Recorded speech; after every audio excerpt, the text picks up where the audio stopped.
Hello everyone, all my Facebook and YouTube friends. I'm here's the Chungbu province and Cheongju city, and here's the old Cheongju castle.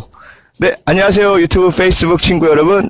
저는 지금 옛 청주 읍성, 네, 망선루에 나와 있습니다. 네, 저는 지금, 시인, 네, 이영숙 시인님과 함께 있습니다. 선생님. 반갑습니다. 안녕하세요. 반갑습니다. 네, 반갑습니다. 이렇게 아침부터 망선루 앞으로 불러내서 참 미안하기도 합니다. 아유, 괜찮은가요? 네네네. 저희 희망 유튜브 혹시 이야기 들어보신 적 있나요? 네. 네. 박세복 군수님도 하고 또 원숙이? 네네네네. 네, 원숙이 예술 예, 영동의 그 얼핏 본 것 맞습니다. 같아요. 그러셨구나. 네네. 예, 감사합니다. 그럼 아시겠습니다. 저는 이제 저의 방송에 출연하시면 제가 삼행시를 띄워드려요. 네, 우리 그 조남을 한 글자씩 좀 운을 좀 부탁드리겠습니다. 이렇게 아름다운 곳에서 영해지는 시를 감상하니 숙면이 그냥 오는구나. 감사합니다. 맨날 영숙이 숙제했어. 이런 소리만 듣다가. 영숙이 숙제했어. 네. 이렇게 아름다운 시를 쓰는데, 제가 아직 잠이 좀 들겠거든요. 아유, 어떡해요. 네. 네. 얼마 전에 그 우주론적 세계관, 그 독서를 바탕으로 한 인문적 사유시, 마지막 기차는 오지 않는다. 제가 한번 보여드리겠습니다. 한 달도 안 됐어요. 한 달도 안 돼. 아주 따끈따끈하고요. 그리고, 충북 얼마 전에 그 우리 도서협회에서 전화가 왔는데, 판매율 1위를 달리고 있다고 합니다. 네, 여러분들 한번 꼭 보시고요. 그리고, 낮 12시. 특별한 의미가 있나요? 낮 12시? 난 12시는 지금 태양이 비치잖아요. 그 니체가 강조한 그 시간이에요. 난 12시는 지금 저분 있죠. 네네. 몸하고 그림자가 지금 12시면 일치가 돼요. 그러면 허상이 없는 시간이에요. 그러니까 페르소나를 쓰지 않고도 민낯으로 자기를 그대로 보여주는 시간. 그러니까 지금 우리 모두는 페르소나를 쓰고 살아가잖아요. 그래서 자기로 못 살고 있잖아요. 그러니까 너로 살아라. 이제는 네가 낙타로 살아왔다면 불의한 것에는 아니오라고 말할 수 있는 사자 정신. 그리고 또 그 다음 단계인 어린이 정신. 그걸 향유하면서 네가 이 세상에 온 너의 실존 그대로 살아라. 이런 뜻을 담고 있어요. 본연의 모습으로 살아라. 그렇죠. 네, 그럼. 다음. 사자는 잠을 자지 않는다. 짐을 지지 않는다. 죄송합니다. 사자는 제가 잠이 부족해서 그런지, 사자는 짐을 지지 않는다. 이것도 제목이 저는 탁 와닿는데요? 네, 그것도 니체예요. 그렇구나. 예, 제가 대학원 다닐 때 니체 사상이 좀 빠진 적이 있어요. 논문 쓰다 보니까. 니체의 초인전신 왜 들었지요? 학교 다닐 때 위버맨시. 그래서 사자는 지금 우리는 누구든지 지금 살면서 이런 조직이나 아니면 기존 관념에 회의하는 법 없이 예스맨으로 살고 있잖아요. 근데 이제 불의한 것에는 좀 우리도 아니오라고 공적인 말을 할 수 있는 사람, 그런 정신을 갖고 우리 살아가자. 그래야지 이 세상이 발전이 되는 거지. 소수의 몇 명에 의해서 이 세상 굴러가지 않거든요. 그렇죠. 그런 의미에서 쓴 거예요. 이게 다 깊은 의미가 있습니다. 정말 이제 이렇게 들어보면은, 네. 그리고, 우리가 눈물을 흘리지 않아 강물도 심장이 마른다. 이거는 예전에 제가 대청댐 상류를 산보할 때가 있었어요. 근데 거기 갔을 때 그 한쪽에는 다슬기를 잡고 한쪽에는 풍류객들이 풍류를 즐기고, 그런데 한쪽에는 이제 강 바닥이 정말 배를 보이는 거예요. 근데 풍류객들이 버리는 음식물 쓰레기가 이렇게 흘러 들어가는 걸 봤어요. 그때 너네들이 그런 따뜻한 심장이 말라간다면 우리도 같이 많은 심장을 갖고 있겠다. 그래서 어떤 그 대청댐 그 강물 줄기가 우리한테 하는 말, 그런 의미로 이걸 담았습니다. 그러셨군요. 생태 시집이라고 할 수 있어요. 생태 시집이었군요. 예, 여기를 사랑하는 그 마음. 이게 참 재밌는 게요. 저는 이게 지구 반대편에서 본다는 게, 우리가 정말 위에 인터넷, 그의 힘으로 이게 어떤 미국이라든지 일본에서 본다는 게 저는 이게 참 재밌고 신기해요. 또 우리 또 이게 처음 인터넷을 통한 뭐 페이스북, 유튜브 친구를 위해서 보실 분들이 있을 건데 그래도 간단하게 우리 저희 본인 소개 좀 부탁드리겠습니다. 네, 안녕하세요. 지구촌 여러분. 저는 시인 이영숙입니다. 초등학교에서 독서 논술과 대학에서는 독서 토론을 강의하고 있고요. 틈틈이 이렇게 글도 쓰고 있답니다. 네, 아니 이게 참 어떻게 세 권의 그 시집과 한 권의 인문학 에세이를 내셨어요. 근데 이게 참 책이라는 게 저는 지금 이제 혈이라는 걸 좀 조금씩 저도 짬나는 대로 좀 쓰고 있는데 이 영감 얻는다는 게 아우 이게 머리를 쥐어 짜요. 예, 영감은 어디에서 그렇게 얻으시나요? 저는 주로 독서를 통해서 많이 얻고 있어요. 네네. 이제 하는 일이 학교에서 독서 토론이다, 논술이다 하다 보니까 그 어린이 도서에서 성인 도서까지 장르를 넘나들면서 읽을 수밖에 없어요. 네네네. 그래서 강의용 뭐 자료들을 직접 구성하고 뭐 활동지나 워크북을 만들면서 강의하다 보면은 그냥 그림책에서 철학서까지 다 읽어야 돼요. 그래서 그런 과정에서 사유하는 힘도 생기고 창작의 지평도 넓어지는 것 같아요. 그런 데서 얻고 또 지금 여기 중앙공원처럼 그 햇빛 들이운 곳에서 풀냄새, 바람소리, 새소리 이런 데서 이제 책을 읽기도 해요. 그래서 남편과 가끔씩 책을 싸들고 주전자 들고 산으로 잘 가요. 숲속 같은데. 네, 그래서 돗자리 펴놓고 네. 좋은 문장은 낭송을 해요. 오. 그리고 이제 감성이 분출해서 자극을 받으면 네. 그냥 노트 켜놓고 그 자리에서 이제 수 작업을 하는 거죠. 야. 네. 네, 그래서 주로 독서와, 예, 그리고 이제 자연을 해서 이제 영감을 얻는다고 합니다. 야, 우리, 앞에 계신 우리 주님 행복하시겠어요? 야, 따봉 앞에서 아주 엄지척 하십니다. 궁금했던 게, 혹시 어려서도 이 꿈이 시인이셨는지 저는 좀 궁금합니다. 네. 저 시 쓰는 국어 선생님 되는 게 제 꿈이었어요. 근데 이제 어떤 사정에 의해서 그냥 구부러진 길을 빙빙 돌아 여기까지 왔는데요. 사실은 마흔에 등단을 했어요. 시로. 마흔에 등단을 하고 뜻이 있어서 뒤늦게 교육대학원에 가서 국어교육으로 교육학 석사 학위를 받고 네네. 그리고 이제 어쨌든 이렇게 빙빙 돌아서 왔지만 지금은 아이들과 책을 통해서 인문 감성을 자극하며 이제 시도 가르치고 글쓰기도 가르치고 책도 분석하고 그러한 가운데 삶을 살고 있으니 아무래도 이제 지금은 꿈대로 살고 있다고 볼 수 있겠죠? 야, 네. 뒤늦게 이제 뜻하신 바가 있어서 이제 대학원 석사까지 마치시고, 아우 그 뜻이 정말 그걸 계속 간직하시고 그렇게 또 하셨다라는 게 전 참 대단하시다라고 이렇게 좀 느껴지고 있습니다. 저 일반인들이 많은 사람들이 요즘 이 스마트폰 때문에 독서율도 많이 떨어지고 있거든요. 그래서 저는 개인적으로 시를 저도 아침마다 이렇게 잠깐 이렇게 뭐 명구라든지 그런 거를 보고 있는데 그 일반인들이 시를 쓰기 위한 어떤 그 길잡이 책을 어떤 추천 좀 소개해 주신다면 있을까요? 뭐, 사실은 딱히 뭐 정해진 건 아니잖아요. 그냥 네네. 좋은 책을 많이 읽는 거예요. 그러니까 조선시대의 왜 세종임금은 어려서부터 책을 한 권을 100번 정도 읽었대요. 그래서 이제 그런 원동력이 결국은 우리 훈민정음 창제까지 이어지게 하였듯이 좋은 책, 좋은 문장이 있는 시집 같은 걸 많이 읽는 것이 우선이겠고, 그리고 이제 두 번째는 꼭 굳이 고르라 한다면, 네네네. 시인이자 그 소설가인 나탈리 골드버그가 쓴 뼛속까지 내려가서 써라라는 책이 있어요. 맞네요. 네. 나탈리 골드버그. 어느 나라 미국인가요? 갑자기 생각이 안 나는데, 예, 그런 것 같은데요. 네네. 네, 그래서 글을 어떻게 시작하고 어떻게 써야 하는지 아주 친절하게 잘 가르치고 있습니다. 그래서 그 책 꼭 기본서로 읽으면 좋을 것 같아요. 많이 좀 다독하시고요. 좋은 책이 있다면은 거기에 대해서 좀 자꾸 이렇게 또 써보시기도 하고요. 굳이 추천을 해주신다면, 시인이자 소설가인 나탈리 골드버그가 쓴 뼛속까지 내려가서 써라라는 책을 추천해 주셨습니다. 요즘 근래 이렇게 많이 이렇게 좀 시 낭송도 하시고 하실 텐데 언제 이렇게 가장 이렇게 보람이 크신가요? 우선 저도 중요하지만요. 가르치는 데서 얻는 보람이 커요. 학생들이 선생님, 저도 선생님처럼 시 쓰는 선생님 되고 싶어요. 논술 선생님 되고 싶어요.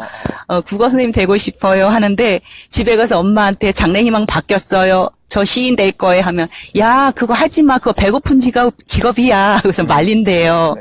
근데 이제 모르겠어요. 경제적으로는 얻는 거는 잘 모르겠지만 정서적으로 향유하는 것은 굉장히 크기 때문에 저는 아이들한테 너가 하고 싶은 걸 하면 돼. 네가 행복하면 되는 거야. 엄마는 그냥 옆에서 조력하는 서포트 역할만 하는 거야. 이런 얘기를 해주거든요.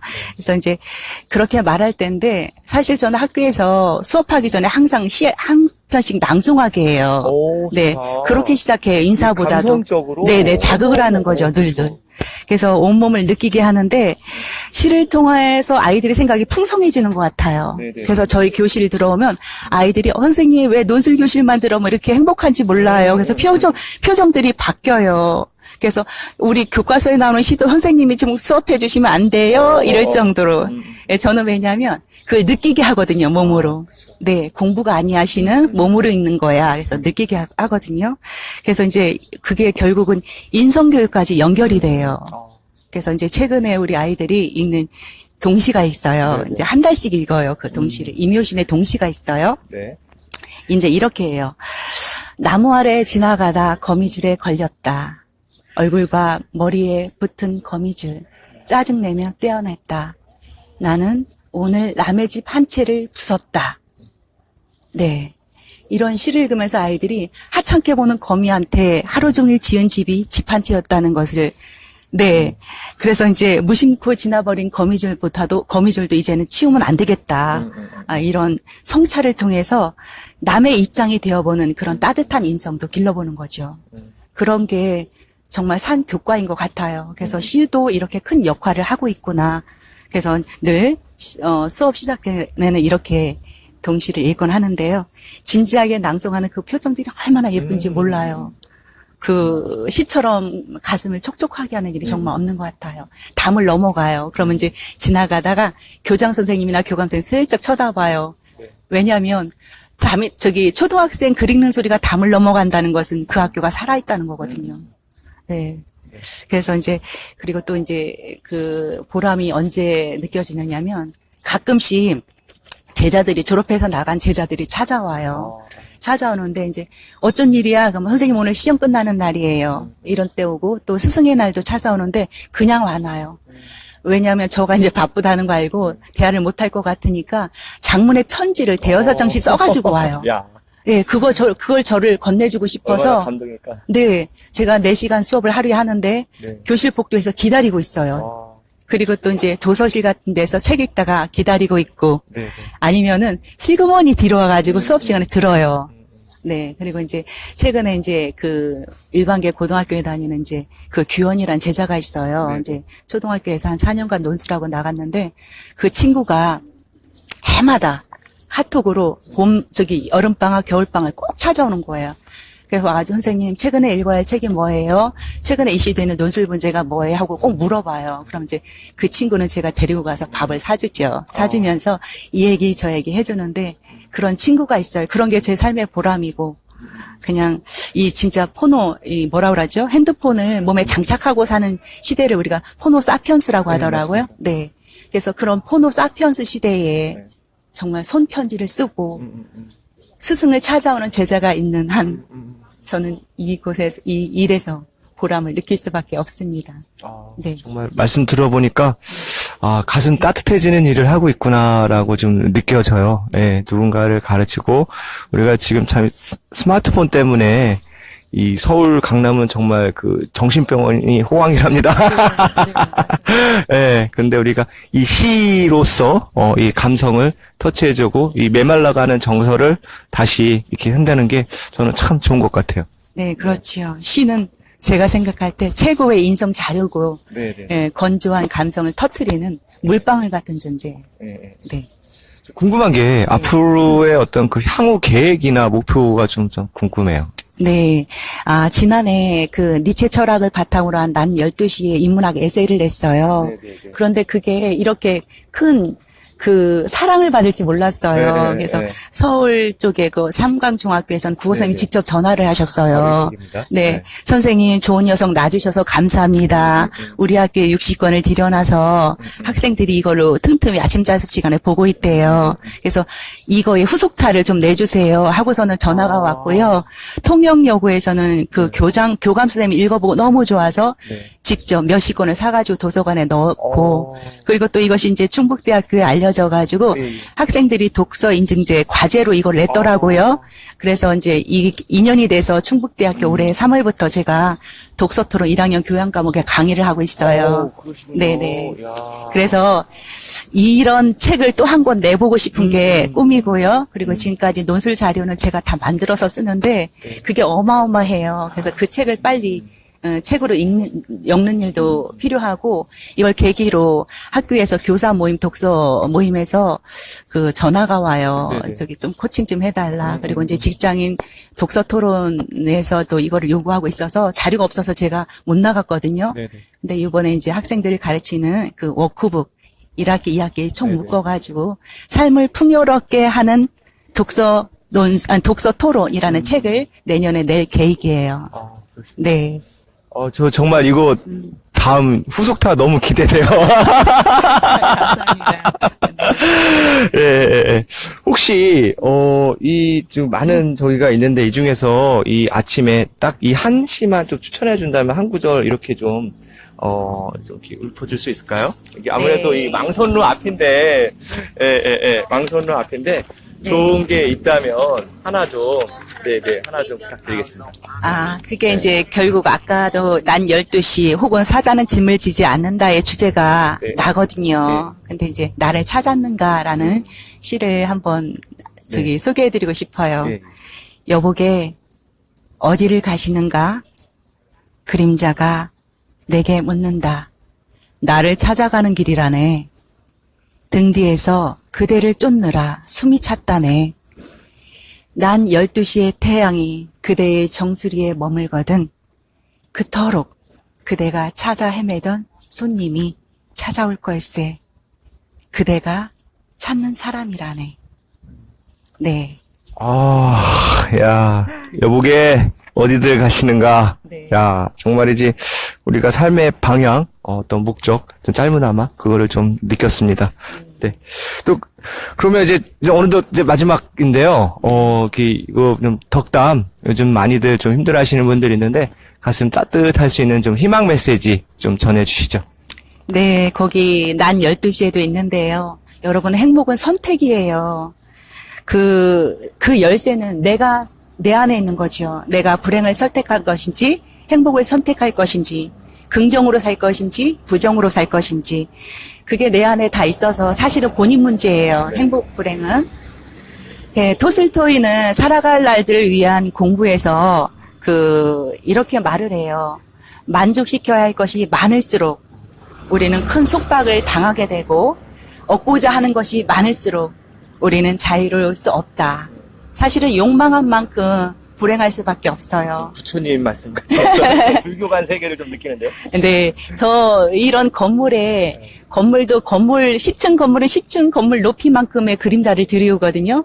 네, 가진 만큼 내가 짊어야 할 고뇌가 많다는 거예요. 그래서 항상 저는 그랬으면 좋겠어요. 그냥 항상 누군가를 보지 말고 상대를 보지 말고 그냥 내 안에 나를 보면 될 것 같아요. 어제의 나보다 내가 오늘 얼마나 더 성장했는가, 얼마나 더 내가 만족하고 있는가, 행복하는가. 그걸 보면 되는데 자꾸만 남과 비교해서 자기를 비참하게 만드는 거죠.